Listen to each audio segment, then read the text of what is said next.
அல்ஹம்துலில்லாஹி ரபில் அலமீன். அல்லாஹும்ம ஸல்லி அலா முஹம்மதின் வல அலி முஹம்மதின் வபாரிக் வசலிம் அலைஹி. அஸ்ஸலாமு அலைக்கும் வரஹ்மத்துல்லாஹி வபரகாத்துஹு. வெல்கம் டு வாய்ஸ் ஆஃப் ஈமான். எல்லாரும் எப்படி இருக்கீங்க? நல்லா இருக்கீங்களா? அல்ஹம்துலில்லாஹ்.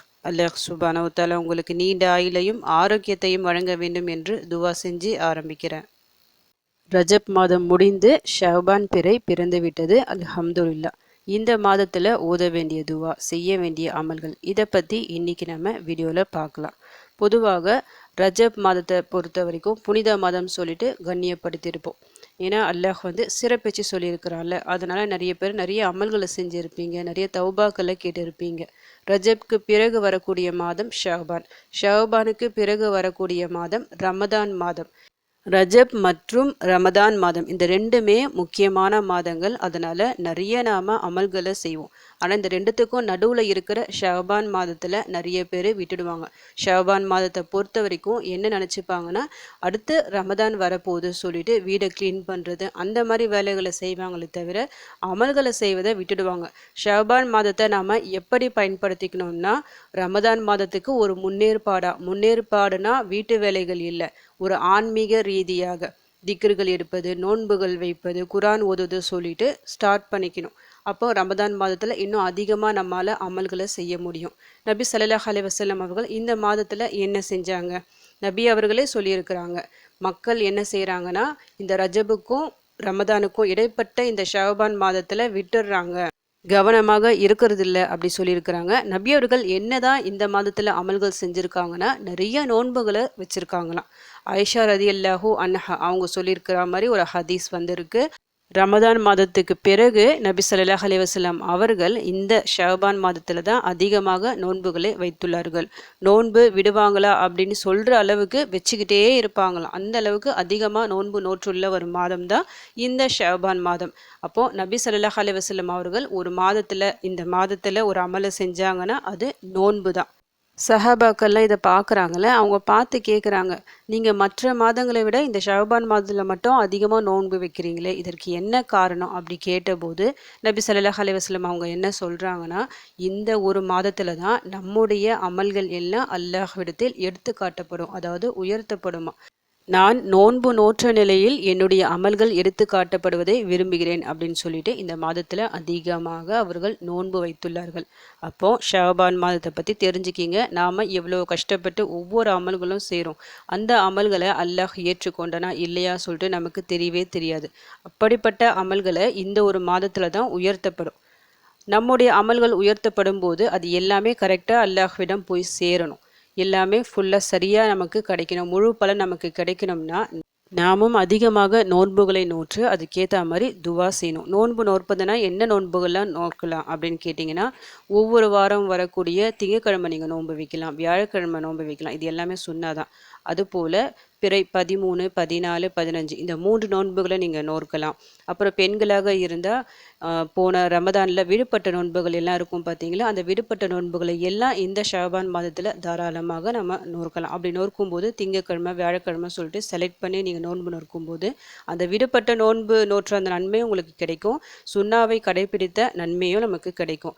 ஏன்னா ஆயிஷா ரதியல்லாஹு அன்ஹா அவங்க எந்த டைமில் நோன்பு நோற்றாங்கன்னா, அதாவது ரமதானில் கலா நோன்புகளை இந்த ஷஅபான் மாதத்தில் தான் நோன்பு நோற்றார்களாம். ஏன் இவ்வளோ தள்ளி அவங்க நோன்பு நோற்றாங்கன்னா, அவங்களுக்கு வேலை நிறைய இருந்தது. நபி ஸல்லல்லாஹு அலைஹி வஸல்லம் அவர்களுக்கு அதிகமாக அவர்கள் பணிவிடை செய்தார்கள்.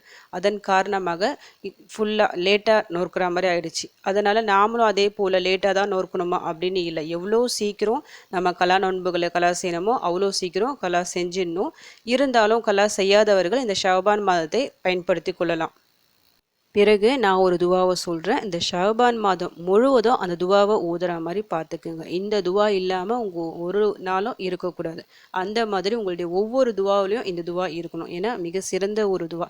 இந்த துவாவை நபி ஸல்லல்லாஹு அலைஹி வஸல்லம் அவர்கள் ஓதினார்களா அப்படின்னு கேட்டால் இல்லை. ஏன்னா நபி ஸல்லல்லாஹு அலைஹி வஸல்லம் அவர்கள் ஷஅபான் மாதத்தில் அதிகமாக நோன்புகளை தான் வச்சுருக்கிறாங்க. சாதாரண துவாக்கள் பொதுவாக அவங்க டெய்லியும் என்னெல்லாம் துவாக்கள் ஓதியிருக்கிறாங்களோ அதுதான் இந்த மாதத்துலையும் ஓதியிருக்கிறாங்க.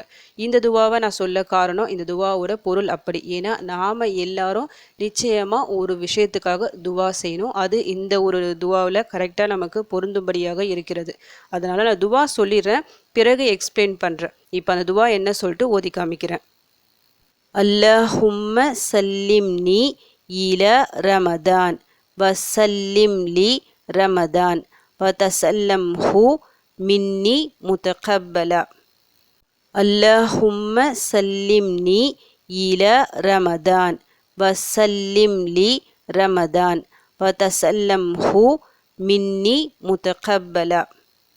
اللهم سلمني إلى رمضان وسلم لي رمضان وتسلمه மின்னி முத்தகப்பலா. யா அல்லாஹ், ரமதான் வரை என்னை பாதுகாத்து எனக்காக ரமதான் மாதத்தை பாதுகாத்து அதை என்னிடமிருந்து ஏற்றுக்கொள், என் செயல்களை ஏற்றுக்கொள்.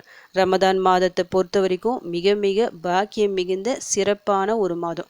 அந்த மாதத்தில் நாம் என்ன அமல் செஞ்சாலும் கணக்கில்லாத கூலிகள் நமக்கு கிடைக்கும். எல்லா நாட்களையும் நம்ம மிஸ் பண்ண எல்லா ஒரு நன்மைகளையும் அந்த ஒரு மாதத்தில் நம்ம அள்ளி எடுத்துடலாம். லைலத்துல் கத்ர் இரவு சொல்லிட்டு ஒரு இரவு இருக்குது. அந்த ஒரு இரவில் நாம் நின்று வணங்கினா 83 வருடங்கள் தொடர்ந்து நின்று வணங்கினா எவ்வளவு நன்மைகள் கூலிகள் கிடைக்குமோ அவ்வளவு கிடைக்கும். அந்த அளவுக்கு பரக்கத்தான ஒரு மாதம்தான். அந்த முழு மாதமே நம்ம கரெக்டாக பயன்படுத்தி கொண்டால் நம்முடைய எல்லா கஷ்டங்களும் பிரச்சனைகளும் தீரும். இந்த துனியாவில் இருக்கிற பிரச்சனைகளும் தீரும். மறுமைக்கும் ஒரு சேமிப்பாக அந்த மாதத்தை நாம் தாராளமாக பயன்படுத்தி கொள்ளலாம். ஆனால் அந்த மாதம் நமக்கு கிடைக்கணும். நாம் நிறைய ப்ரிப்பரேஷன் போட்டு வச்சுருப்போம். இந்த துவா ஓதணும், இவ்வளோ குரான் நம்ம முடிக்கணும், இந்த தடவை நிறைய நோன்புகள் ஃபுல் நோன்பு நம்ம கம்ப்ளீட் பண்ணோம் சொல்லிட்டு நிறைய விஷயங்கள் நம்ம நினச்சி வச்சுருப்போம். ஆனால் நிறைய தடங்கல்கள் வரும். ஏன்னா ஷைத்தான் அவ்வளோ சீக்கிரம் நம்ம செய்ய விடுவானா? ஒரு நல்ல விஷயம் ஒன்று இருக்குது, நல்ல காரியம் இருக்குது, அதன் மூலமாக நமக்கு நிறைய நன்மைகள் கிடைக்க போகுதுன்னா நிச்சயமாக ஷைத்தான் நம்மை திசை திருப்புவான். நம்ம என்னதான் நோன்பு வச்சாலும் நிறைய அமல்கள் செய்ய விடாமல் குரான் ஓத விடாமல் அவன் வேறு வேலைகளை நம்மளை பிஸியாக்கிடுவான். வச்சுருப்போம், நோன்பு வச்சுருப்போம், ஆனால் நம்மளால் சரியாக குரான் ஓத முடியாது. கொஞ்சம் தான் ஓதி இருப்போம். நிறைய துவாக்கள் ஓத முடியாது, டைம் இல்லாமல் போயிடும். அந்த மாதிரி நிறைய காரணங்கள் இருக்கும். நமக்கு அந்த ரமதான் மாதம் முழுவதுமாக வேணும். ஒவ்வொரு நொடியும் பரக்கத்தானது. அந்த முழு ரமதான் மாதமும் நமக்கு சாதகமாக அமையணும்னா அதற்காக அல்லாஹ்விடம் நாம் துவா செய்யணும். ஏன்னா ரமதான் மாதம் இன்னும் ஒரு மாதம் இருக்குது நம்மக்கிட்ட. இருந்தாலும் முன்கூட்டியே நாம் துவா செஞ்சுக்கிட்டே இருக்கணும். இப்போ எப்படி முன்னேற்பாடுகள் செய்கிறோம், ரமதான் மாதம் வருது சொல்லிட்டு நிறைய விஷயங்கள் நம்ம செய்கிறோம்ல, அதே போல் நாம் துவாவும் செய்யணும். இந்த ரமதான் மாதம் வரை நான் நல்லபடியாக இருக்கணும், ரமதான் மாதத்தில் நான் ஆரோக்கியமாக இருக்கணும், நிறைய அமல்கள் செய்யணும், நான் செய்த அமல்கள் எல்லாம் அல்லாஹ்வால் ஏற்றுக்கொள்ளப்பட வேண்டும் சொல்லிட்டு ஒரு நியத் நம்மக்கிட்ட இருக்கணும். அதை சொல்லக்கூடிய வாய் வழியாக சொல்லக்கூடிய வார்த்தைகள் தான் இந்த ஒரு துவா. மிக சிறந்த ஒரு துவா. நீங்கள் தமிழில் கூட இந்த துவாவை நீங்கள் ஓதிக்கலாம். ஒவ்வொரு வேலை தொழிலுக்கு பிறகு நீங்கள் நார்மலாக துவா செய்வீங்கள, அப்படி துவா செய்யும்போது இந்த ஒரு துவாவையும் சேர்த்து ஓதிக்கிங்க. ஒரு 3 முறை குறைஞ்சது ஓதிக்கிங்க.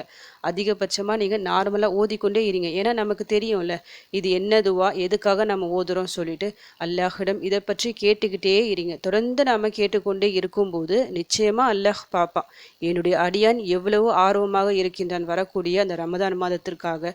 கண்டிப்பாக இவன் நிறைய அமல்கள் செய்யணும் சொல்லிட்டு நமக்கு ஒரு சக்தியை அல்லாஹ் தருவான். அதன் மூலமாக என்ன நடக்கும், இந்த ரமதான் மாதம் நமக்கு சிறந்த ஒரு ரமதான் மாதமாக இருக்கும். நம்ம ஒவ்வொரு அமல்களையும் நல்லா பார்த்து பார்த்து செய்வோம். அப்படி செய்யும்போது என்ன நடக்கும், நம்முடைய கஷ்டங்கள் பிரச்சனைகள் எல்லாமே தீரும்.